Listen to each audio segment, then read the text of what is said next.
Ma'am however, whatever, வென்னெவர் இந்த மூணும் கொஞ்சம் கன்ஃபியூஸ்டாக இருக்குது. என்ன டிஃப்ரென்ஸ்னு எக்ஸ்பிளைன் பண்ணிட்டீங்களா? ஓகே. ஹாய் மித்ரா. ஸோ இப்போ வாட் எவர், வென்எவர், ஹவெவர் இந்த 3 வேர்ட்ஸ்க்கான மீனிங் என்ன அப்படின்னா, வாட் எவர் அப்படின்னா என்ன வேணா அப்படின்னு அர்த்தம். Whatever happens, life has to go on. என்ன நடந்தாலும் லைஃப் பாட்டுக்கு போயிட்டே இருக்கணும் அப்படின்னு சொல்கிறதுக்கு வாட் எவர் அப்படிங்கிற வேர்ட் யூஸ் பண்ணலாம். இதுவே வென்எவர் அப்படின்னா எப்போ வேணாலும் எப்போனாலும் அப்படின்னு சொல்லுவோம்ல, அதுக்கு வென்எவர் யூஸ் பண்ணலாம். whenever you need help call me. எப்போ உனக்கு ஹெல்ப் வேணும்னாலும் நீ எனக்கு கால் பண்ணலாம். So whenever you need help you can call me அப்படின்னு சொல்லலாம்.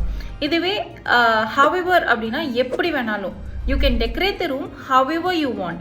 உனக்கு எப்படி வேணும்னாலும் நீ உன்னோட ரூமை டெக்கரேட் பண்ணிக்கலாம் அப்படின்னு சொல்லலாம். இதை பேஸ் பண்ணி இங்கிலீஷ் பார்ட்னரோட இன்ஸ்டாகிராம் கம்யூனிட்டியில் நாங்கள் ஒரு குவிஸ் கேட்டிருக்கோம். நீங்கள் ஜாயின் பண்ணல அப்படின்னா இப்போவே ஜாயின் பண்ணி அந்த குவிஸ்க்கு ஆன்சர் பண்ணிடுங்க.